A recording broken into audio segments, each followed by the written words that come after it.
Hello दोस्तों, आज हम लोग फिर उपस्थित हुए हैं अपने अगले लेक्चर के साथ और एक नया टॉपिक आज शुरू किया जाएगा जो कि यूनिट नंबर 2 है, चैप्टर नंबर 3। आज धारा विद्युत नामक इकाई शुरू किया जा रहा है जिसमें हम वैद्युत धारा संबंधी बातें पढ़ेंगे।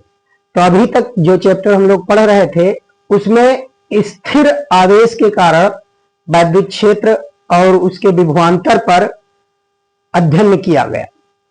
अब हम जानते हैं कि अगर वैद्युत क्षेत्र में कोई आवेशित कण मुक्त रूप में रख दिया जाए, अगर कोई धन आवेशित कण है और उसको एक समान वैद्युत क्षेत्र में मुक्त रूप से छोड़ दे तो निश्चित ही वह क्षेत्र की दिशा में गति करना प्रारंभ कर देता है। वो गति करने लगता है, क्षेत्र की दिशा में चलना शुरू कर देता है। तो आवेशित कण का एक निश्चित दिशा में चलना ही वैद्युत धारा का कारण है। उसी के कारण वैद्युत धारा की उत्पत्ति होती है। वहीं से वैद्युत धारा का हम शुरुआत मान लेते हैं कि अगर कोई आवेशित कण एक निश्चित दिशा में गति कर रहा है तो वह अपने साथ धारा लेकर चलता है, वही वैद्युत धारा कहलाता है। आवेश का प्रवाह ही वैद्युत धारा होता है। तो आइए इस टॉपिक को पढ़ने से पूर्व पिछला लेक्चर नंबर 19 में जो हमने न्यूमेरिकल सॉल्व करवाया था उसमें एक मामूली सी त्रुटि रह गई थी। क्वेश्चन नंबर 8 में प्रश्न कुछ ये था कि वैद्युत द्विध्रुव के कारण केंद्र से r दूरी पर अक्ष में स्थित बिंदु पर वैद्युत क्षेत्र की तीव्रता एवं विभव क्रमशः E तथा V है। E तथा V में संबंध होगा। 4 ऑप्शन दिया गया था और इस प्रश्न को हमने वहां सॉल्व भी किया था। सॉल्व करके सही उत्तर भी लाए थे। तो उत्तर जो आया था सॉल्व करने पर वो E = 2V/r आया था, लेकिन गलती से टिक हमने D वाले पर लगा दिया था। तो एक हमारे छात्र ने उस पर कमेंट भी किया है कि सर 8 में C सही होगा। तो हाँ, हमने सॉल्व करके जो रिजल्ट लाया था वो यही रिजल्ट मिला था और टिक लगाना चाहिए इस पर, लेकिन गलती से त्रुटिपूर्वक डी पर लग गया है। बाकी आंसर वही सही होगा। तो इसीलिए उस कमेंट के आधार पर हम इसको पुनः एक बार वापस लेकर आए हैं। देख लीजिए, अगर कोई इसमें दिक्कत हो, संशय हो तो पुनः एक बार हम इसको बता सकते हैं कि वैद्युत द्विध्रुव के कारण केंद्र से r दूरी पर अक्ष में स्थित बिंदु पर वैद्युत क्षेत्र की तीव्रता के लिए व्यंजक बताया गया था E = K × 2P/r3। ये बताया, जहां के 1/4πε0 के लिए ये लिखा जाता है। और वैद्युत विभव r दूरी पर, भाई वैद्युत द्विध्रुव के मध्य बिंदु से r दूरी पर वैद्युत विभव के लिए फार्मूला V = K P/r², ये बताया गया था। इन्हीं दोनों को डिवाइड किया गया था। E/V = यहां से देखिए K से K कैंसिल हो जाएगा और यहां 2P/r³ और नीचे इसको जब डिवाइड करेंगे P/r² से तो r² ऊपर जाएगा और नीचे P आ जाएगा।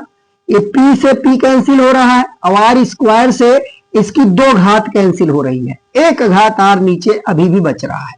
तो यहां सॉल्व करने पर ऊपर आएगा 2 और नीचे आएगा r। इस v को यहां मल्टीप्लाई करेंगे तो E = 2V/r आएगा। ये संबंध, यही संबंध हमने वहां भी निकाला था सॉल्व करके, लेकिन बस टिक लगाते समय गलती से हमने बी पर लगा दिया था। तो इसमें देखिए 2V/r मिल रहा है, यानी ये संबंध E और V में सही होगा। तो अगर वहां गलत किए हो तो उसको सुधार लीजिए। और अब ये न्यूमेरिकल हमने 35 टोटल 35 प्रश्न हमने सॉल्व करवाया है, जिनको एक बार दोहरा लीजिएगा। सारे प्रश्न यूनिक है अपने आप में, तो उन प्रश्नों का एक बार अभ्यास जरूर कर लीजिए। तो अब ये तो पुरानी बातें खत्म हुई। अब आज से हम नया चैप्टर शुरू कर रहे हैं। जैसा कि बताया गया, ये नया यूनिट है, यूनिट नंबर 2 है, धारा विद्युत, चैप्टर नंबर 3 है। और इसमें हम सबसे पहले वैद्युत धारा के बारे में पढ़ रहे हैं। आज वैद्युत धारा क्या होती है। तो जैसा कि बताया गया कि कोई आवेश को मुक्त रूप से वैद्युत क्षेत्र में रखेंगे तो अगर धन आवेश है तो क्षेत्र की दिशा में वो चलना प्रारंभ कर देगा और अगर ऋण आवेश है तो क्षेत्र के विपरीत चलने लगता है। तो आवेश अगर गति कर रहा है, गति की अवस्था में कोई आवेश है तो निश्चित ही वो वैद्युत धारा उत्पन्न करता है। आवेश अगर गति की अवस्था में है, गतिमान अवस्था में है, तो वैद्युत धारा की उत्पत्ति करता है। तो हम वैद्युत धारा क्या कह सकते हैं कि आवेश प्रवाह को ही वैद्युत धारा कहते हैं। अगर कोई आवेश प्रवाहित हो रहा है तो हम कहेंगे वैद्युत धारा का प्रवाह हो रहा है। लेकिन वैद्युत धारा की माप, अगर वैद्युत धारा की माप करना है तो हम कहेंगे आवेश प्रवाह की दर को वैद्युत धारा कहते हैं। तब वहां परिभाषा में आवेश प्रवाह की दर कहा जाएगा। भाई कोई आवेश का प्रवाह हो रहा है तो किस दर से हो रहा है, अगर हमको मालूम चल जाए तो हम कह सकते हैं कितनी धारा उस चालक में प्रवाहित हो रही है। देखिए, आवेश प्रवाह की दर को वैद्युत धारा कहते हैं, या ऐसा भी कह सकते हैं कि 1 सेकंड में किसी चालक में जितना आवेश प्रवाहित होता है हम कहेंगे कि उतना ही वैद्युत धारा उसमें प्रवाहित होती है। मतलब देखिए, मान लीजिए कोई चालक में टी सेकंड में यदि टी सेकंड में क्यू आवेश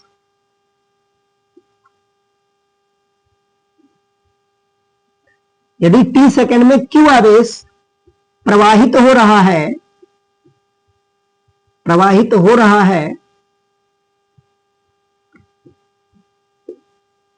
तब हम क्या कह सकते हैं, तब उसमें विद्युत धारा I = Q/T, ये फार्मूला है।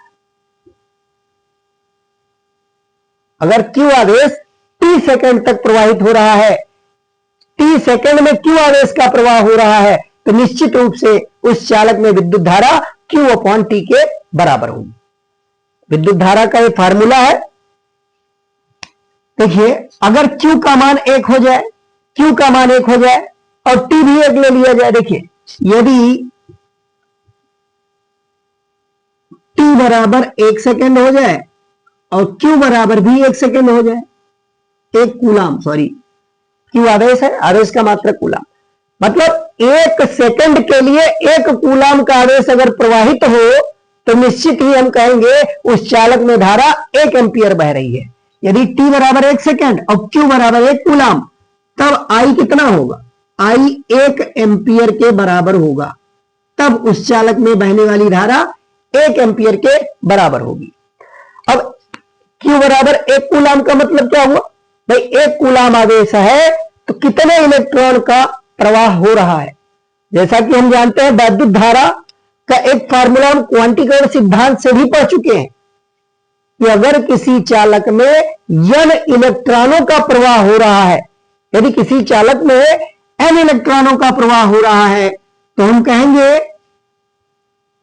Q = Ne। भाई n इलेक्ट्रॉनों पर कुल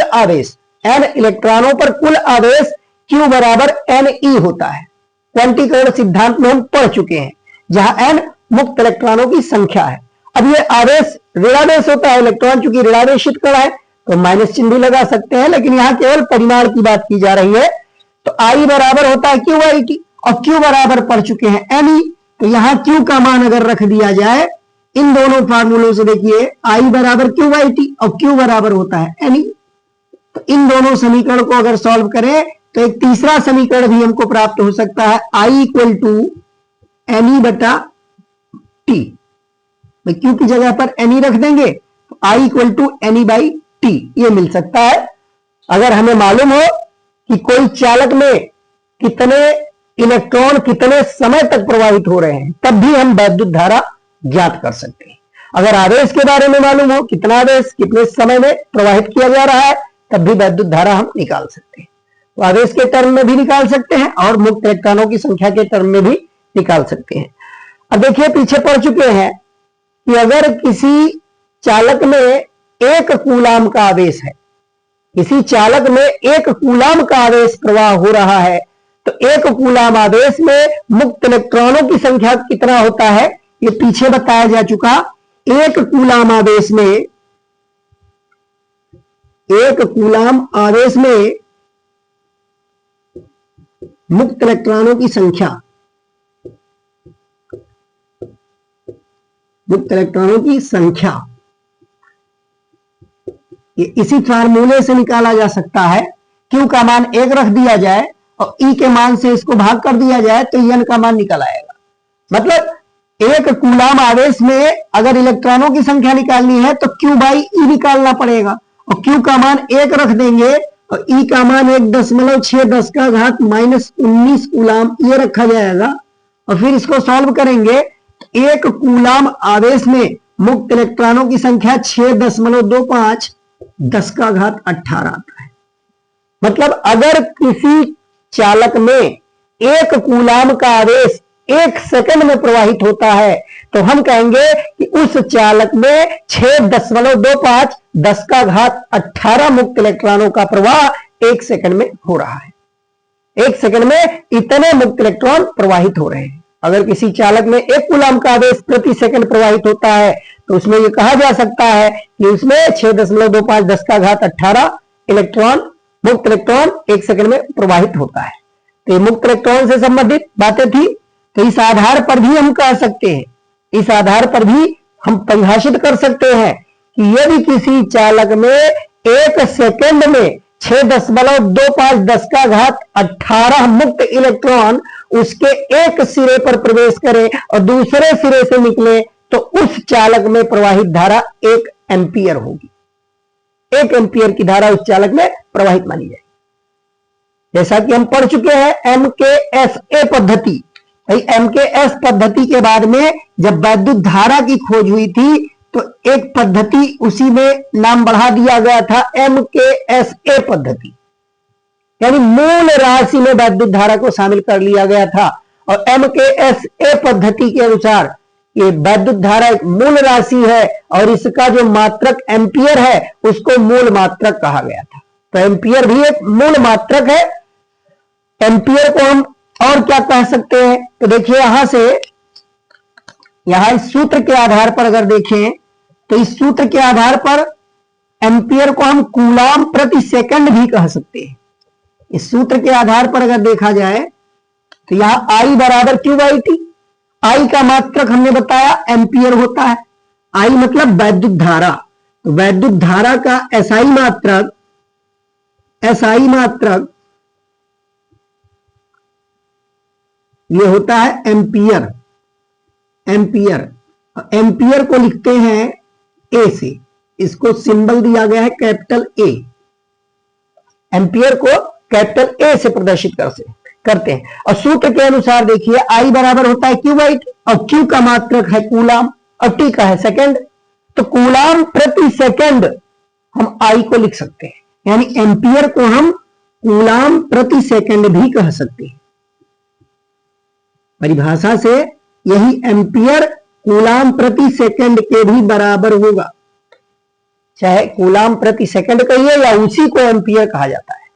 अब वैद्युत धारा का अगर विमीय सूत्र लिखना है तो विमीय सूत्र हम इसी आधार पर, यानी जैसे सिंबल A लिखा गया तो हम I का अगर विमीय सूत्र लिखना है तो ये चूंकि मूल राशि है तो मूल राशियों का डायरेक्ट हम सिंबल बनाते हैं विमीय सूत्र में भी। तो यहां भी मूल राशि होने के कारण इसका डायरेक्ट सिंबल बना दिया जाएगा। I का विमीय सूत्र जब लिखेंगे तो इसको कैपिटल A से भी प्रदर्शित, ये विमीय सूत्र में कैपिटल A सीधा लिख दिया जाएगा जो कि वैद्युत धारा का विमीय सूत्र कहा जाएगा। बड़े कोष्ठक में कर देंगे, विमीय सूत्र मिल जाएगा। तो ये तो हो गई वैद्युत धारा संबंधी बातें। और आवेश पर किस प्रकार निर्भर करता है, मुक्त इलेक्ट्रॉनों के साथ कैसा संबंध है, इन सब सूत्रों को ध्यान रखेंगे। अब देखिए बात आती है कि वैद्युत धारा सदिश राशि है अथवा अदिश। जैसा कि परिपथ में जब हम दिखाते हैं धारा प्रवाह हमें दिखाना होता है किसी वैद्युत परिपथ में, तो वहां धारा की एक दिशा निर्धारित करते हैं कि इस डायरेक्शन में इसे धारा बहेगी। ये देखिए ये तीर का निशान क्या इंगित करता है, भाई हम लोग ये समझते हैं कि तीर का निशान धारा की दिशा बताती है, तो धारा की दिशा नहीं बल्कि आवेश के गति की दिशा को बताती है, यानी धन आवेश के गति की दिशा को इंगित करता है, धन आवेश के गति की दिशा को। अब मुक्त इलेक्ट्रॉन चूंकि चालक में मुक्त इलेक्ट्रॉन होते हैं और मुक्त इलेक्ट्रॉनों के प्रवाह से ही धारा बहती है, लेकिन यहां मुक्त इलेक्ट्रॉनों के विपरीत दिशा में, मुक्त इलेक्ट्रॉन का प्रवाह विपरीत दिशा में होता है धारा। और यह सर्वमान्य यानी माना गया है कि वैद्युत धारा धन आवेश की दिशा में ही बहती है, ऐसा माना गया है। क्योंकि वैद्युत परिपथ में केवल मुक्त इलेक्ट्रॉन का ही प्रवाह होता है, उसमें धनावेश प्रवाहित नहीं होता। लेकिन ये मान लिया गया है कि मुक्त इलेक्ट्रॉन के विपरीत धनावेश की गति की दिशा होगी और उसी डायरेक्शन में वैद्युत धारा का प्रवाह दिखाया जाता है। तो अब यहां से क्या दिखाई दे रहा है? वैद्युत धारा की दिशा दिखाई। ऐसा भी कहा जाता है कि वैद्युत धारा सदैव इलेक्ट्रॉन के गति के विपरीत दिशा में बहती है और धन आवेश के ही दिशा में बहती है, यानी वैद्युत धारा में दिशा होती है। इन सभी साक्ष्यों से यह स्पष्ट है कि वैद्युत धारा में दिशा होती है। परिमाण तो है ही है, 1 एम्पियर, 2 एम्पियर, 10 एम्पियर, कुछ परिमाण उसका आंकिक मान रहेगा, मात्रक एम्पियर है ही है, दिशा भी हो गई। तो कहीं ना कहीं हम उस ओर जा रहे हैं जो सभी राशियों में गुण है, वह गुण हमको दिखाई दे रहा है। इसमें दिशा भी है, परिमाण भी है। लेकिन सभी राशि होने के लिए एक चीज और अनिवार्य है।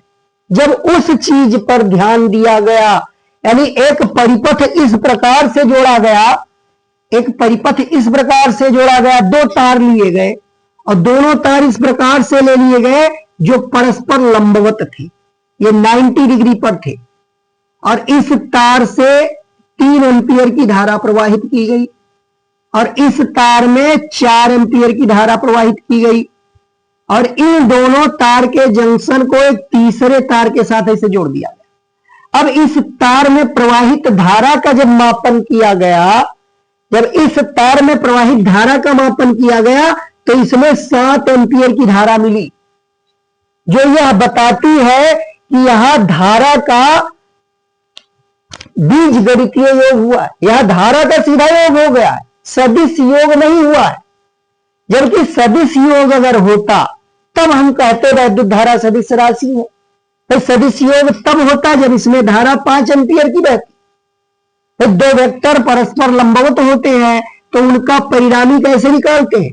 परस्पर लंबवत वेक्टरों का परिणामी, एक वेक्टर ए दूसरा वेक्टर बी अगर कह दिया जाए तो √a² + b², यह फार्मूला होता है परिणामी का परिमाण निकालने का।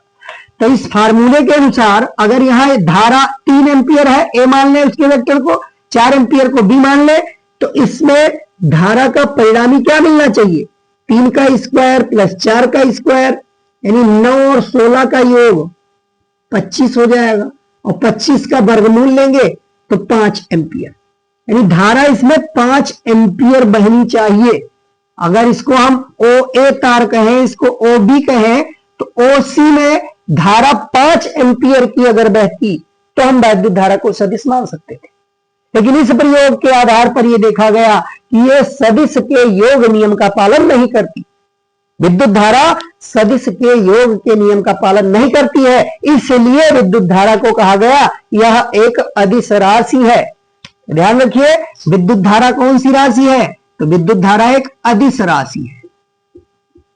विद्युत धारा जो होती है वह एक अदिश राशि होता है, भले ही इसमें दिशा हो, परिमाण हो, फिर भी यह अदिश है, कारण वह सदिश के योग नियम का पालन नहीं करती।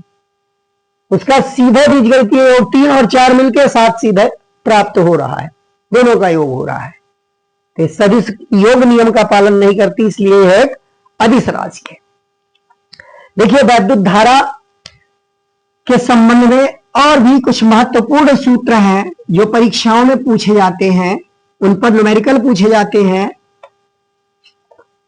मान लीजिए कोई चालक है, भाई मान लीजिए कोई चालक है, या चालक ना कहकर हम कोई आवेश को कह दे कि कोई आवेश क्यू है और यह आवेश क्यू L लंबाई तक चलता है। भाई आवेश के प्रवाह को ही विद्युत धारा कहा गया कि आवेश अगर गतिमान है तो आवेश के गति की अवस्था को विद्युत धारा कहते हैं। तो अगर कोई आवेश L लंबाई तक मान लीजिए चल रहा है तो कितना धारा उत्पन्न हुआ? अगर Q आवेश L लंबाई तय कर रहा है, L दूरी चल रहा है, तो उसके द्वारा उत्पन्न वैद्युत धारा कितनी है? तो समय निर्धारित कर दिया जाए कि आवेश Q या आवेश Q है T सेकंड में, या T सेकंड में लंबाई L तय कर रहा है। L दूरी तक वो जा रहा है तो कितना वैद्युत धारा उत्पन्न करेगा। तो देखिए वैद्युत धारा का सूत्र हमें मालूम है, I बराबर Q अपॉन T। इसमें T समय है और यहां देखिए मान लीजिए ये आवेश B वेग से जा रहा है, आवेश का वेग B हो तो T समय में चली गई दूरी L है, तो यहां से हम क्या लिख सकते हैं, चाल बराबर दूरी बटा समय। चाल बराबर होता है दूरी बटा समय, तो अगर L दूरी तय कर रहा है T सेकंड में तो चाल हो जाएगी L बाई T। यहां से T की वैल्यू निकालें तो समय बराबर हो जाएगा दूरी बटा चाल, ये लिख सकते हैं। और इस T की वैल्यू इसमें रख दे तो हमें मालूम चल जाएगा कितना धारा उत्पन्न होगा, I equal to Q upon T का मान L बाई बी। तो यहां L बाई बी जब रखेंगे तो ये L नीचे आ जाएगा, B पलट के ऊपर गुणा हो जाएगा, तब ये विद्युत धारा का सूत्र होगा। अगर कोई आवेशित कण T समय में L दूरी तय करता है, अगर कोई आवेशित कण है उस पर आवेश Q है और T सेकंड में L दूरी तय करता है, तो हम उसके द्वारा जो विद्युत धारा बन रही है, उत्पन्न हो रही है, उस विद्युत धारा को इस सूत्र से निकाल सकते। हमें वेग मालूम हो, कोई आवेशित कण है किस वेग से चल रहा है, कितनी दूरी चल रहा है, भाई दूरी और वेग मालूम हो आवेशित कण पर कि Q आवेशित कण है और V वेग से L लंबाई चल रहा है वो, तो उसके द्वारा उत्पन्न धारा I बराबर QV अपॉन ए, इस फार्मूले से ज्ञात किया जाए। मान लीजिए कोई आवेशित कण है, वो अपने पथ पर अपनी गति को बार बार दोहरा रहा है, अपने पथ को यानी अपने पथ का ही अनुसरण कर रहा है, चाहे वो वृत्तीय पथ पर गति करे और चाहे वो दोलनी गति करे, दोलन कर रहा हो एक ही पथ पर बार बार इधर उधर, तो इन दोनों केसों के लिए भी विद्युत धारा यहां भी निर्मित हो। अगर कोई आवेशित कण गतिमान अवस्था में है तो निश्चित ही विद्युत धारा वहां उत्पन्न होगा। अब ये देखिए, अगर इस प्रकार से जैसे इलेक्ट्रॉन कहा जाता है कि इलेक्ट्रॉन नाभिक के चारों ओर चक्कर लगाता है, तो इलेक्ट्रॉन नाभिक के चारों ओर चक्कर लगा रहा है तो वह एक धारावाही लूप निर्मित कर रहा है, उसके द्वारा भी धारा उत्पन्न हो रही है। अगर कोई इलेक्ट्रॉन वृत्तीय पथ पर लगातार घूम रहा है, मान लीजिए T समय में एक चक्कर पूरा करता है, T समय में अपना एक चक्कर पूरा करता है, कोई इलेक्ट्रॉन है एक वृत्तीय पथ पर, वृत्त के पथ की त्रिज्या हमने मान लिया R है, R त्रिज्या के एक वृत्तीय पथ पर वह T सेकंड में एक चक्कर पूरा करता है। तो एक चक्कर अगर पूरा कर रहा है T सेकंड में तो हम क्या कहेंगे, भाई इसकी आवृत्ति कितनी होगी, आवृत्ति के पदों में भी बदल सकते हैं, आवृत्ति के पदों में भी बदल सकते हैं। तो देखिए अगर इस तरीके से है, यदि कोई आवेशित कण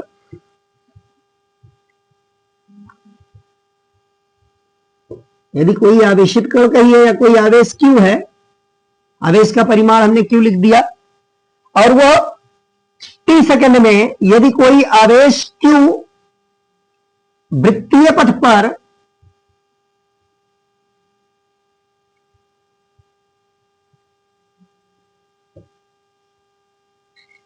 वृत्तीय पथ की त्रिज्या हमने मान लिया R,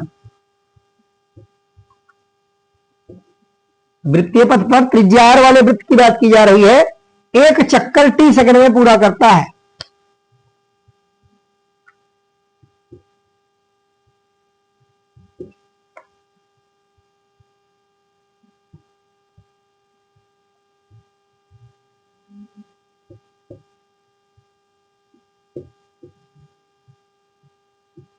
T सेकंड में एक चक्कर पूरा करता है, तब उसके द्वारा उत्पन्न धारा कितनी होगी।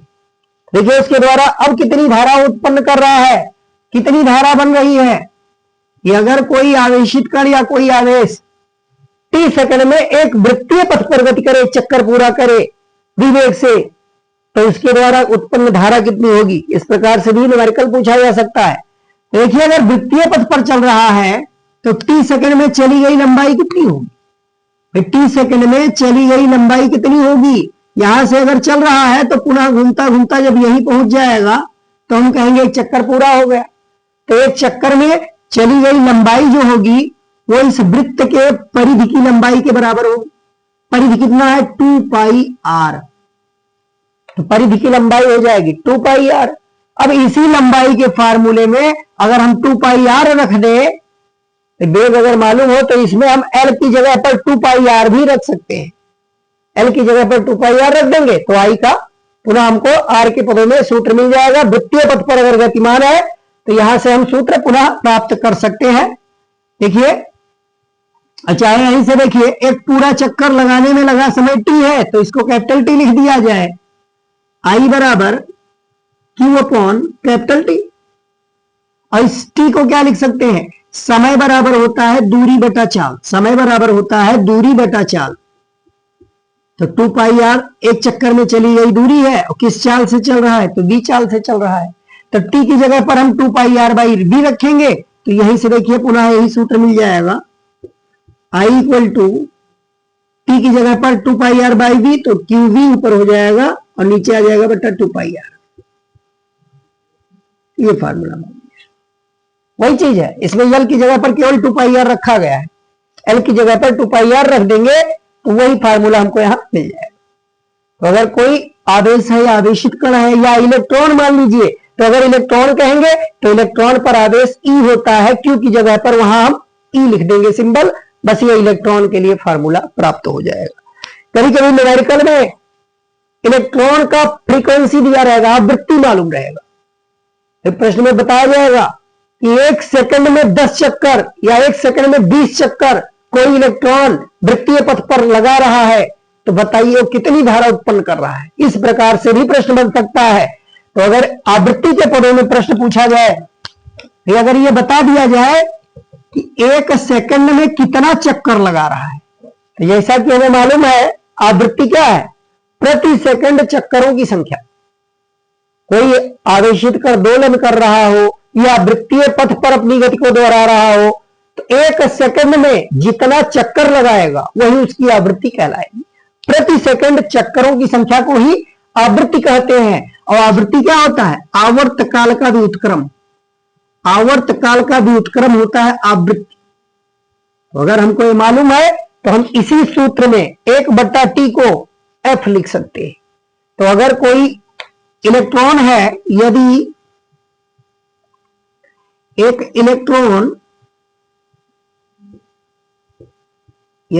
इलेक्ट्रॉन आवृत्ति f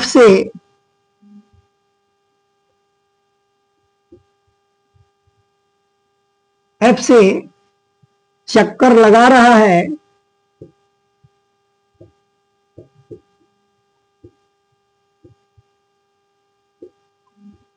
तब उत्पन्न धारा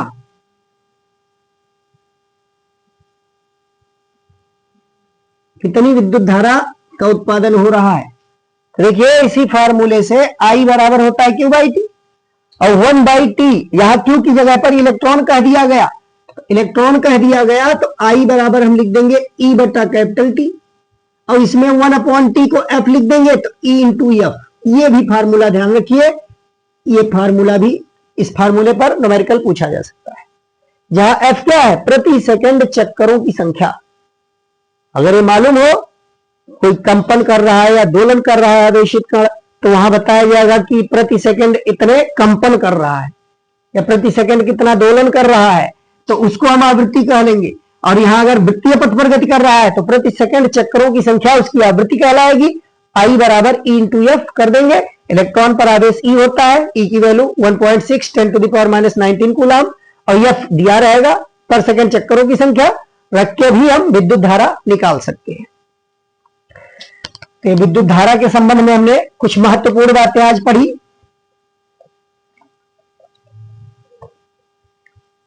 विद्युत धारा संबंधी महत्वपूर्ण जानकारी है, इसको ध्यान रखिए। अब आइए धातुओं में कैसे विद्युत चालन होता है।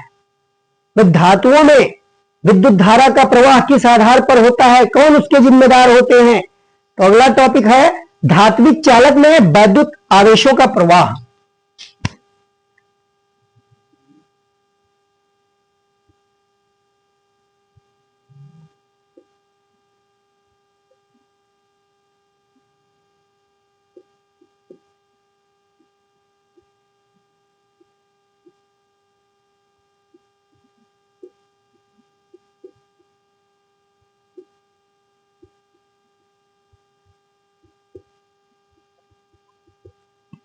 धात्विक चालक में वैद्युत आवेशों का प्रवाह। तो इसको समझने के लिए हम मुक्त इलेक्ट्रॉन मॉडल के आधार पर इसको समझ सकते हैं। तो मुक्त इलेक्ट्रॉन मॉडल क्या कहता है? भाई कोई भी पदार्थ है, कोई भी पदार्थ है, प्रत्येक पदार्थ सूक्ष्म कणों से निर्मित है और सबसे सूक्ष्मतम कण जो होता है उसको परमाणु कहा जाता है। प्रत्येक पदार्थ सूक्ष्मतम कणों से निर्मित है और उन सूक्ष्मतम कणों को हम परमाणु कहते हैं। और परमाणु संरचना कैसी होती है? भाई परमाणु सबसे छोटा कण होता है और उसमें एक अति सूक्ष्म स्थान होता है बीच में जो धनावेशित होता है। एक और छोटा स्थान परमाणु के केंद्र में होता है जो कि धनावेशित होता है, उसको हम कहते हैं नाभिक।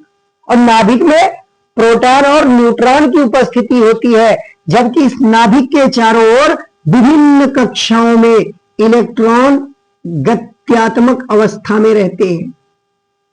तो इसके चारों ओर अलग अलग विभिन्न कक्षाएं होती हैं और उन्हीं कक्षाओं के आधार पर इलेक्ट्रॉन का वितरण किया जाता है।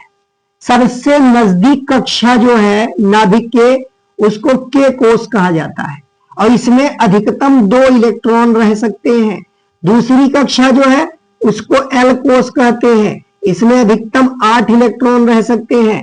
तीसरी कक्षा एन कोष होती है, एन को एल के एल एम, एम में 18 इलेक्ट्रॉन अधिकतम रह सकते हैं।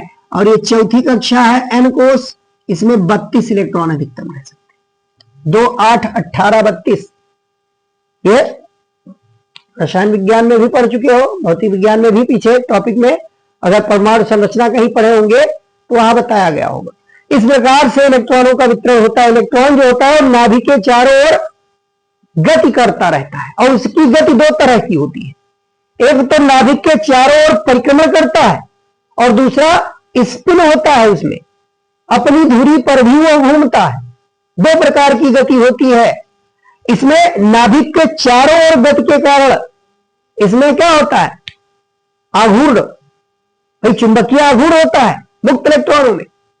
तो जो इलेक्ट्रॉन मुक्त इलेक्ट्रॉन हो या कोई गत्यात्मक अवस्था में इलेक्ट्रॉन है तो चुंबकीय आघूर्ण के जिम्मेदार वो भी है। तो 2 तरह की गतियां होती है। ज्यादा जो चुंबकीय आघूर्ण होता है वो उनके स्पिन मोशन के कारण होता है। आगे सारी बातें बताई जाएंगी जब पढ़ेंगे। फिलहाल यहां हमें यह जानना है कि इलेक्ट्रॉनों की स्थिति कहां होती है। तो इलेक्ट्रॉनों की स्थिति इन्हीं कक्षाओं में होती है। अब जो कक्षा नाभिक के अत्यंत निकट है उस कक्षा में इस नाभिक का प्रभाव उस कक्षा में उपस्थित इलेक्ट्रॉनों पर ज्यादा रहेगा। भाई इलेक्ट्रॉन ऋणावेशित कण है, नाभिक धनावेशित कण है और हम पीछे पढ़ चुके हैं विपरीत प्रकार के आवेशों में वैद्युत आकर्षण बल कार्य करता है। तो नाभिक नजदीक वाले इलेक्ट्रॉनों पर ज्यादा अधिक आकर्षण बल लगाएगा और मजबूती से उसको दृढ़तापूर्वक आकर्षित करेगा, जबकि जो दूर वाली कक्षा है, जो इलेक्ट्रॉन सबसे बाहरी कोष में है, उस पर नाभिक का अट्रैक्शन कम काम करेगा। वहां आकर्षण बल बहुत कमजोर होगा, इतना कमजोर होगा कि अगर पदार्थ को रगड़ा जाए तो वह बाहरी कोष के इलेक्ट्रॉन आसानी से घर्षण द्वारा हटाए जा सकते हैं, या पदार्थ को गर्म किया जाए तब भी आसानी से, ताप उनका जैसे जैसे बढ़ता है, आसानी से टेम्परेचर के आधार पर बाहरी कोष के इलेक्ट्रॉन अपनी कक्षा छोड़कर मुक्त हो जाते हैं। तो अपनी छोड़कर कक्षा को जब मुक्त होते हैं तो इन्हीं को कहते हैं मुक्त इलेक्ट्रॉन। भाई जो धातु होती है, धातु की बात की जा रही है, ठोसों में बात किया जा रहा है, ठोस पदार्थ, तो ठोस में धातु सर्वप्रथम आता है। तो ठोस पदार्थों में क्या होता है, जो धातुएं होती है वह सामान्य ताप पर ही उनके बाहरी कोष के इलेक्ट्रॉन अपनी कक्षा को छोड़कर मुक्त होते हैं। और मुक्त होते हैं तो उसी धात्विक क्रिस्टल में, पूरे धातु के भीतर ही वह जो परमाणुओं के बीच रिक्त स्थान होता है, उन्हीं रिक्त स्थानों के बीच वो गति करते रहते हैं। धातुओं में क्या होता है, बाहरी कोष के इलेक्ट्रॉन सामान्य ताप पर ही अपनी कक्षा को छोड़कर मुक्त होते हैं और मुक्त अवस्था में वह पूरे धातु क्रिस्टल में परमाणुओं के बीच वाले रिक्त स्थानों में वो गतिमान अवस्था में गति करते रहते हैं, गतिमान अवस्था में रहते हैं। तो उन्हीं को कहते हैं मुक्त इलेक्ट्रॉन। अब अगर कोई परमाणु से इलेक्ट्रॉन मुक्त हुआ तो परमाणु पर धनावेश उत्पन्न होगा। तो परमाणु पर धनावेश उत्पन्न होगा, वो धनायन बन जाएगा। और परमाणु, चूंकि एक परमाणु जो होते हैं वो एक दूसरे से अगल बगल आकर्षण, परमाणुीय आकर्षण भी कार्य करता है, तो वो भी एक आकर्षण बल से बंधे होते हैं। तो परमाणु अपने स्थान से गति नहीं कर सकते, वह एक जालक के रूप में एक दूसरे से दृढ़ आयामी संरचना द्वारा वह वहीं बंधे रहते हैं। तो जो धन आयन होते हैं वो बद्ध होते हैं, उनको बद्ध आवेश कहते हैं। लेकिन इलेक्ट्रॉन जो बाहरी कक्षा से मुक्त हुआ है उसको हम मुक्त आवेश या मुक्त इलेक्ट्रॉन कहते हैं, या उनको संयोजी इलेक्ट्रॉन या चालन इलेक्ट्रॉन अलग अलग नामों से जानते हैं। क्योंकि यह संयोजी कोष में था इसलिए संयोजी इलेक्ट्रॉन भी कह सकते हैं। क्योंकि यह विद्युत धारा के चालन में भाग लेता है इसलिए उसको चालन इलेक्ट्रॉन भी कह सकते हैं। तो चालन इलेक्ट्रॉन कहा जा सकता है, मुक्त हुआ है इसलिए मुक्त इलेक्ट्रॉन, अलग अलग नामों से हम जान सकते हैं। तो अब क्लियर हो गया होगा कि मुक्त इलेक्ट्रॉन और बद्ध आवेश क्या होते हैं। ये दोनों बातें हमने इस सिद्धांत द्वारा बताया कि कोई धातु है, उसके बाहरी कोष के जो इलेक्ट्रॉन होते हैं वो सामान्य ताप पर ही अपनी कक्षा को छोड़कर मुक्त हो जाते हैं अपनी कक्षा से, और उसी धातु में, धातु से बाहर नहीं जाते, वो रहते हैं धातु में ही, अपने पदार्थ के क्रिस्टल में ही वो उपस्थित होते हैं। लेकिन वहां परमाणुओं के बीच जो स्थान रिक्त होता है, अंतरा परमाणुविक दूरी जो होती है, उन्हीं के बीच वो गतिमान अवस्था में रहते हैं और उनका गति बहुत ज्यादा होता है, बहुत तीव्र वेग से गति करते हैं। उनकी गति लगभग 10 का घात 5 से लेकर 10 का घात 6 मीटर पर सेकंड के कोड की होती है। इस गति से मुक्त इलेक्ट्रॉन जो होते हैं चालकों में, वो 10 का घात 5 से 10 का घात 6 के बीच उनकी गति होती है, यानी 10 का घात 6 की कोटि की मानी जा सकती है। 10 का घात 6 मीटर पर सेकंड के कोटि की मानी जा सकती है, इतने वेग से। ये बहुत उच्च वेग हो गया अपने आप में, ये बहुत उच्च वेग है। मुक्त इलेक्ट्रॉन उस धातु क्रिस्टल में इस वेग से गतिमान अवस्था में होते हैं।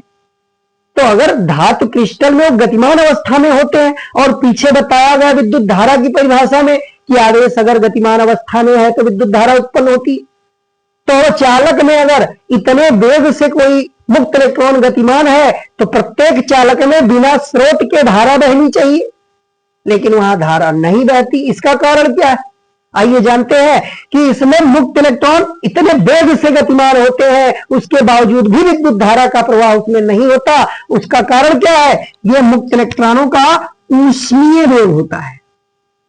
ये जो वेग है, इस वेग को हम कहते हैं ऊष्मीय वेग। और ऊष्मीय वेग जो होता है वो निश्चित दिशा में नहीं होता, ये अनिश्चित होता है, अनियमित गति होती है। तो परमाणु से टक्कर भी होता रहता है उन मुक्त इलेक्ट्रॉनों का, अंतरा परमाणुविक स्पेस में उनकी गति हो रही है और वेग इतना ज्यादा है। तो मार्ग में तमाम बार ऐसा होता होगा हर बार कि वो कहीं ना कहीं धन परमाणु, जो धनावेशित परमाणु है, उनसे भी टकराते हैं। टक्कर होने से उनकी दिशा बदलती है, वेग की दिशा बदलती रहती है, बार बार वेग की दिशा बदलती है। इस कारण से यह ऊष्मीय वेग अनियमित होने के कारण औसत ऊष्मीय वेग जो होता है वो शून्य हो जाता है, यानी किसी निश्चित दिशा में वेग नहीं बन पाता। मुक्त इलेक्ट्रॉन गतिमान होते हैं, बहुत उच्च वेग से गतिमान होते हैं, लेकिन वेग की निश्चित दिशा नहीं बन पाती, अनियमित वेग से वो गति करते रहते हैं। उनका टक्कर होता है, बार बार जिग-जैग मोशन, यहां है कहीं यहां गया इधर उधर, इस तरीके से गति इरेगुलर रहती है। इरेगुलर गति होने के कारण उनकी जो वेग है वो औसत वेग शून्य हो जाता है किसी डायरेक्शन में। किसी निश्चित दिशा में अगर औसत वेग निकाला जाए तो उस निश्चित दिशा में औसत वेग उनका शून्य होने के कारण वहां विद्युत धारा की उत्पत्ति नहीं हो पाती। तो इसको हम ऊष्मीय वेग कहेंगे। इस ऊष्मीय वेग से वो गतिमान होते हैं, इतने ऊष्मीय वेग से गतिमान होते हैं, लेकिन ऊष्मीय वेग औसत ऊष्मीय वेग शून्य होने के कारण विद्युत धारा का प्रवाह नहीं हो पाता। अब इसमें क्या बताया गया कि मुक्त इलेक्ट्रॉनों का टक्कर भी होता है। तो टक्कर होने से यहां 3 परिभाषाएं, देखिए यहां 3 परिभाषाओं की उत्पत्ति होती है, हम यहीं पर उसको भी क्लियर कर दे रहे हैं। मुक्त इलेक्ट्रॉन उसमें गतिमान अवस्था में रहते हैं और उसमें टक्कर होती रहती है। तो यहीं से हमको एक माध्य मुक्त पथ यहीं से डिफाइन करना है। क्या होता है माध्य मुक्त पथ? मीन फ्री पाथ जिसको कहते हैं इंग्लिश में, mean free path.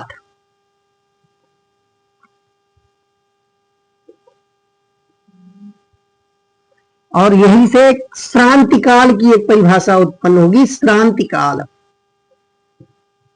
Relaxation time जिसको कहते हैं, श्रांति काल, या इसको हम रिलैक्सेशन टाइम कहते हैं।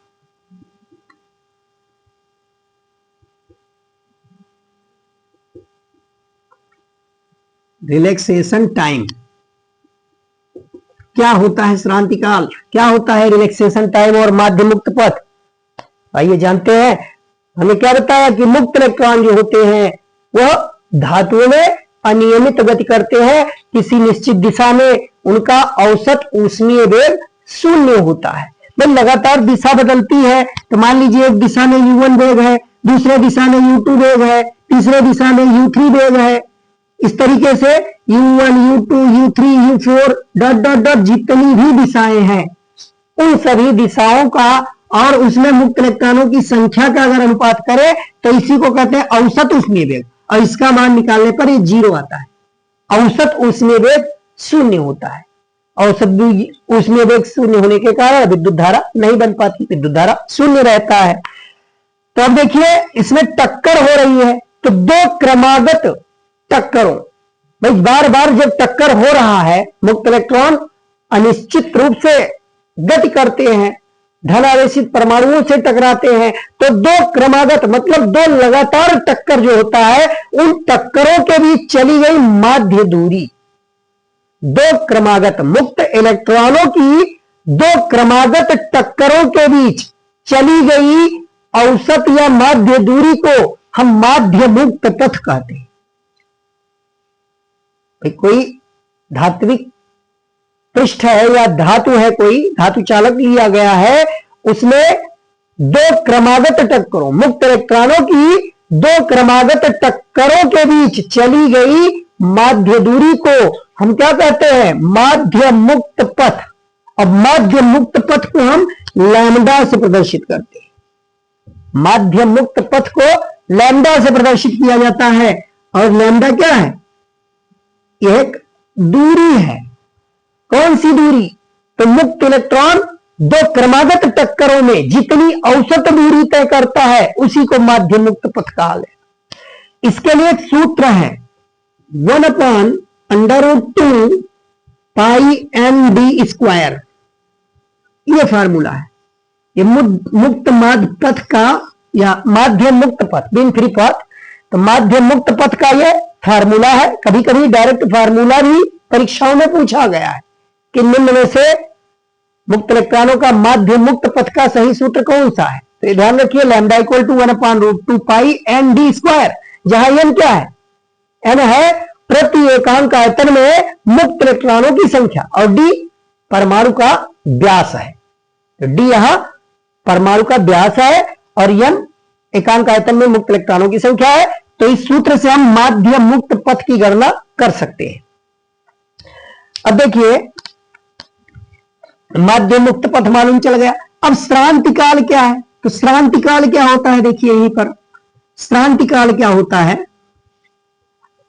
तो श्रांति काल 2 क्रमागत टक्करों, 2 क्रमागत टक्कर का मतलब लगातार, भाई जब मुक्त इलेक्ट्रॉन गतिमान अवस्था में होते हैं तो धन आवेशित परमाणुओं से लगातार टकराते रहते हैं। तो 2 क्रमागत टक्करों में जितना औसत समय लगता है उसी समय को श्रांति काल कहा जाता है। मुक्त इलेक्ट्रॉनों के 2 क्रमागत टक्करों के बीच लगा औसत या माध्य समय को श्रांति काल कहते हैं, और श्रांति काल को लिखते हैं टाउ से। श्रांति काल को लिखते हैं टाउ से, ये टाउ होता है, या तो कहीं कहीं लिखा मिल सकता है, तो इन TOU इंग्लिश में लिखा जाता है, इसलिए टाउ भी कहा जाता है, तो भी कहते हैं, जो भी समझना है समझ लीजिए। तो ये क्या होता है? श्रांति काल। अब श्रांति काल का अगर सूत्र निकालना है तो श्रांति काल मतलब समय है, दो क्रमागत टक्करों के बीच का औसत समय। तो समय बराबर क्या होता है, दूरी बटा चाल। अगर हम मुक्त इलेक्ट्रॉनों का आरएमएस वैल्यू, वर्ग माध्य मूल वेग जो है उसको डीआरएमएस से लिखें तो समय बराबर होता है दूरी बटा चाल। और दूरी कितना, दो क्रमागत टक्करों के बीच चली गई दूरी को माध्य मुक्त पथ कहते हैं। और उसका डीआरएमएस वेग, उसका अगर वर्ग माध्य मूल वेग डीआरएमएस से लिखा जाए तो श्रांति काल का ये फार्मूला बन जाएगा, tau equal to lambda upon DRMS, श्रांति काल। अब श्रांति काल अगर धात्विक चालकों में पूछा जाए कि धात्विक चालकों का श्रांति काल किस कोटि का होता है, तो यह श्रांति काल लगभग 10 का घात -14 सेकंड के कोटि का होता है। धातुओं में श्रांति काल 10 का घात -14 सेकंड के कोटि का होता है। यह कोटि है श्रांति काल की। धातु चालकों के लिए बताया गया है।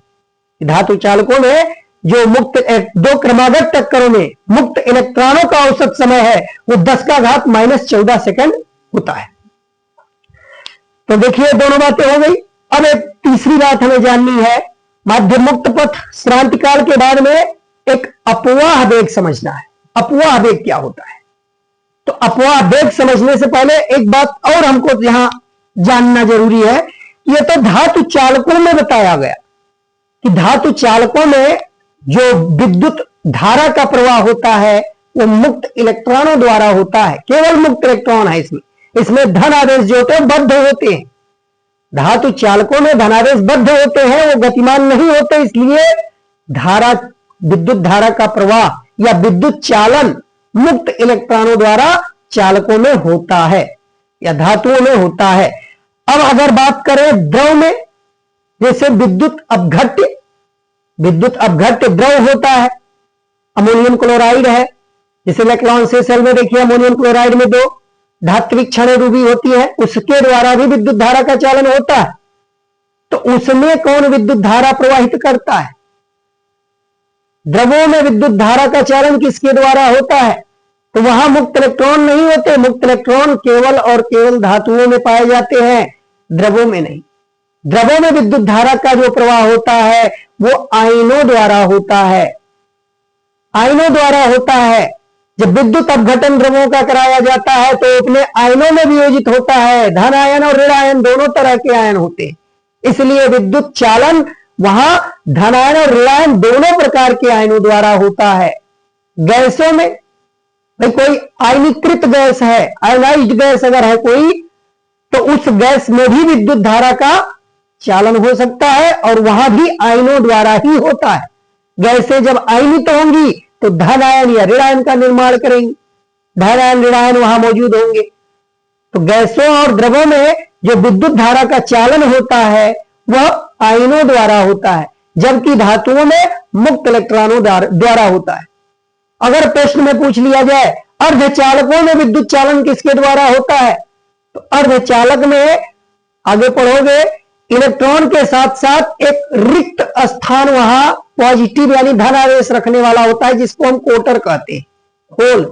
होल या कोटर एक स्थान होता है, रिक्त स्थान होता है जो इलेक्ट्रॉन के लिए खाली होता है। इलेक्ट्रॉन जैसे ही उस स्थान पर बैठता है वह इलेक्ट्रॉन उदासीन हो जाता है, यानी वो स्थान ही धनावेशित होता है और उसी स्थान को कोटर या होल कहते हैं, उस रिक्त स्थान को। तो ये अर्धचालकों में मौजूद होते हैं। आगे जब इलेक्ट्रॉनिक पढ़ोगे तो सारी बातें वहां क्लियर होंगी। अर्धचालकों में जो विद्युत धारा का चालन होता है वो इलेक्ट्रॉन और कोटरों द्वारा होता है, दोनों के द्वारा, इलेक्ट्रॉन के और कोटरों के दोनों के द्वारा होता है। धातुओं में केवल मुक्त इलेक्ट्रॉन द्वारा होता है और द्रवों में धन आयन और ऋण आयन द्वारा होता है, यानी आयनों द्वारा। और गैसों में तो गैसें अगर आयनीकृत है तो आयनीकृत गैसों में धन आयन और ऋण आयन द्वारा विद्युत चालन होता है। अगर आयनीकृत गैसें नहीं है तो सामान्य अवस्था में गैस है तो उसमें विद्युत चालन आसानी से नहीं होता, असंभव माना जाता है। विशेष परिस्थिति उत्पन्न की जाती है, उच्च ताप दाब स्थापित किया जाता है, तब गैसों में विद्युत चालन चिंगारियों के रूप में हो सकता है। तो देखिए वायुमंडल में बरसात के महीने में कितनी गर्जना होती है, तड़क झंझावट होता है, बादल चमकते हैं, लाइटनिंग उत्पन्न होती है, तो वहां कहां से विद्युत आ जाता है? वहां गैसों का ही एक दूसरे में रासायनिक अभिक्रिया होता है, संघनन होता है, गैसों के संघनन से वहां विद्युत की उत्पत्ति होती है। तो गैसों का संघनन के लिए ताप दाब में परिवर्तन हुआ, विशेष परिस्थिति उत्पन्न हुई, तब जाके वहां विद्युत उत्पन्न हुआ, वो भी चिंगारियों के रूप में, चमक के रूप में दिखाई देता है। तो गैसों में सामान्य अवस्था में विद्युत चालन नहीं होता, लेकिन विशेष परिस्थिति में, उच्च ताप दाब की स्थिति में, उसमें विद्युत का धारा का चालन चिंगारियों के रूप में होता है। लेकिन आयनीकृत गैसें हैं तो उसमें आयनों द्वारा विद्युत चालन होता है। तो यह बातें भी ध्यान रखने योग्य है। अब आगे बढ़ते हैं हम अपवाह वेग या अनुगमन वेग। भाई मुक्त इलेक्ट्रॉन संबंधी बातें, दो बातें यहां जानी गई, माध्य मुक्त पथ और श्रांतिकाल। अब मुक्त इलेक्ट्रॉनों का अपवाह या अनुगमन वेग क्या होता है? अपवाह या इसी को हम कहते हैं अनुगमन वेग।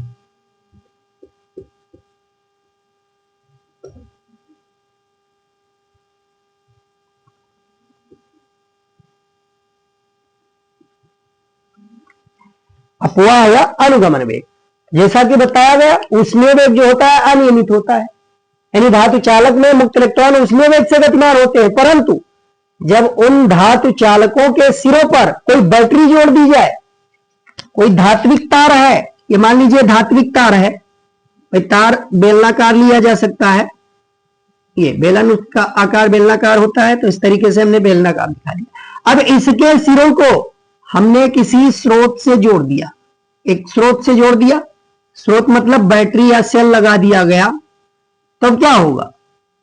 जैसे ही स्रोत के सिरों से जोड़ते हैं, एक स्रोत पर देखिए धनावेशित ऋणावेशित दो तरह के टर्मिनल होते हैं, मतलब एक मेन एक न्यूट्रल, प्लस और माइनस होता है। और जैसे ही चालक के सिरों पर लगाया गया तो इस संपूर्ण चालक में एक समान वैद्युत क्षेत्र उत्पन्न हो जाता है। अब यहां देखिए प्रश्न, यदि कॉन्सेप्ट है कि एक बातें ध्यान से समझिए, कभी कोई दिक्कत नहीं आएगी। प्रश्न यहां किया जा सकता है कि जब कोई चालक के सिरे पर विभवांतर स्थापित किया जाता है तो बताइए चालक आवेशित होता है अथवा नहीं? चालक आवेशित होता है कि नहीं होता, बताए? तो चालक यहां आवेशित कहां हो रहा है? तो उसमें विद्युत चालन हो रहा है, चालक आवेशित नहीं हो रहा। जैसे ही हम स्रोत से जोड़ेंगे तो इस स्रोत द्वारा कुछ मुक्त इलेक्ट्रॉन एक सिरे पर प्रवेश करेंगे, और जितने मुक्त इलेक्ट्रॉन प्रवेश किए ठीक उसी समय उतने ही मुक्त इलेक्ट्रॉन दूसरी सिरे से बाहर आ जाएंगे। तो इसमें मुक्त इलेक्ट्रॉन पहले से ही बहुत सारे विद्यमान है। जिस तार द्वारा जोड़ा गया वो भी धात्विक तार है, उसमें भी मुक्त इलेक्ट्रॉन विद्यमान है। सेल से कनेक्ट करेंगे, जब इसको टच, दोनों को एक दूसरे से कनेक्ट किया गया तो यहां रासायनिक अभिक्रिया इस सेल के सिरों पर हो रही है। सेल के सिरों पर ये धन टर्मिनल से इलेक्ट्रॉन निकल के ऋण टर्मिनल पर आए, तो इलेक्ट्रॉन की अधिकता इस पर हुई, इस पर इलेक्ट्रॉन की कमी हुई, इसलिए ये ऋणावेशित प्लेट बना, ये धनावेशित प्लेट बना। तो इलेक्ट्रॉन किस पर अधिक आए हैं? तो इससे निकल के इस पे आए, एक प्लेट से दूसरी प्लेट में गए हैं। इस कारण से इलेक्ट्रॉन की गति इधर हुई। इलेक्ट्रॉन की गति हम इस साइड में मानेंगे कि इलेक्ट्रॉन इस प्लेट से निकलकर दूसरे प्लेट पर गया, और इलेक्ट्रॉन के विपरीत धारा बहती है, तो धारा की दिशा क्या होगी? ये इलेक्ट्रॉन के गति की दिशा है, और धारा इसके ठीक विपरीत इस डायरेक्शन में बहेगी। तो हम यही सेल के टर्मिनल से ही धारा की दिशा को हम देखकर जान सकते हैं। इस प्रकार से सेल जुड़ा है, तो सेल ये धन टर्मिनल और ये ऋण टर्मिनल, मतलब इलेक्ट्रॉन यहां से इस प्लेट से इस प्लेट की ओर जा रहे हैं, इलेक्ट्रॉनों की गति हो रही है, तो इसके विपरीत धारा दिखा देते हैं। धारा इस तरीके से दिखाते हैं। तो धारा कैसे बन जाती है? तो चालकों में तो मुक्त इलेक्ट्रॉन होता है, धारा कैसे बन जाती है? तो बस वही बात को एक क्लियर करेगा टॉपिक, अपवाह वेग, उसी चीज को क्लियर करेगा। तो पहले ऊष्मीय वेग होता है, और जैसे ही हम बैटरी के सिरों को, इस बैटरी के सिरों को उस तार के या चालक के सिरों से जोड़ते हैं, तो क्या होगा? यहां इलेक्ट्रॉन का आदान प्रदान होगा, इलेक्ट्रॉन यहां से यहां निकलेगा, मतलब कहीं ना कहीं इलेक्ट्रॉन इस सिरे से प्रवेश करेगा, इलेक्ट्रॉन इस सिरे से चालक में प्रवेश करेगा। अब चालक में पहले से ही असंख्य इलेक्ट्रॉन मौजूद है, और दूसरा इलेक्ट्रॉन अगर इधर प्रवेश कर रहा है तो निश्चित रूप से जितने इलेक्ट्रॉन यहां प्रवेश करेंगे उतने इलेक्ट्रॉन दूसरे सिरे से निकलेंगे। मान लीजिए कोई पात्र है, उस पात्र में पूरी तरीके से द्रव भरा हुआ है, और उसके बावजूद हमें उसमें और ज्यादा द्रव डालेंगे, तो जितना द्रव डालेंगे उतना द्रव वो निकालेगा, बाहर निकलेगा उससे। तो पात्र में जो पूरा पूरा धारिता उसका कंप्लीट है, भरा है पूरी तरीके से, और उसमें और ज्यादा हम द्रव मिलाए तो द्रव कहां से आ सकता है, उसमें खाली जगह नहीं। तो ठीक उसी प्रकार अगर कोई चालक है तो चालक में मुक्त इलेक्ट्रॉन पर्याप्त मात्रा में होते हैं। अब जब उसको कनेक्ट किया गया सेल से, तो सेल द्वारा इलेक्ट्रॉन निश्चित रूप से एक सिरे पर प्रवेश करेंगे, और जितना प्रवेश करेगा उतना इधर से निकलेगा, तुरंत उतना निकल जाएगा। तो इलेक्ट्रॉन पूरे में प्रवाहित नहीं कहा जाता। मान लीजिए कहा जाए कि 1 एम्पियर की धारा चालक में बह रही है, तो 1 एम्पियर की धारा बहने पर क्या बताया गया, 6.25 10⁻18 इलेक्ट्रॉन प्रति सेकेंड प्रवाहित हो रहे हैं। तो प्रवाहित होना मतलब चालक में प्रवाहित नहीं हुए हैं। 1 सेकेंड में 6.25 10⁻18 इलेक्ट्रॉन एक सिरे से प्रवेश करते हैं और दूसरे सिरे से उतने इलेक्ट्रॉन निकलते हैं, तब हम कहते हैं एम्पियर की धारा में। हमें इससे मतलब नहीं है कि यहां से यहां बहे, वो तो उसमें ऑलरेडी इलेक्ट्रॉन का जो टोटल संख्या होता है वो चालक में उतना ही बना रहता है, इसलिए चालक आवेशित नहीं होता। अगर कहा जाए कि किसी चालक के सिरों को बैटरी से जोड़ने पर चालक आवेशित हो जाता है, तो यह गलत है। आवेशित चालक नहीं होता। हाँ, चालक में एक समान वैद्युत क्षेत्र उत्पन्न होता है। जब उसके सिरे पर विभवांतर स्थापित करते हैं तो पूरे चालक के प्रत्येक बिंदु पर वैद्युत क्षेत्र उत्पन्न होता है, और वैद्युत क्षेत्र उत्पन्न होने के कारण प्रत्येक मुक्त इलेक्ट्रॉन पर वैद्युत बल कार्य करता है। वैद्युत बल जब प्रत्येक मुक्त इलेक्ट्रॉन पर कार्य करेगा, देखिए प्रत्येक मुक्त इलेक्ट्रॉन पर जब वैद्युत बल कार्य करेगा तो बल की दिशा क्या होगी, बल की दिशा वैद्युत क्षेत्र की दिशा में होती है।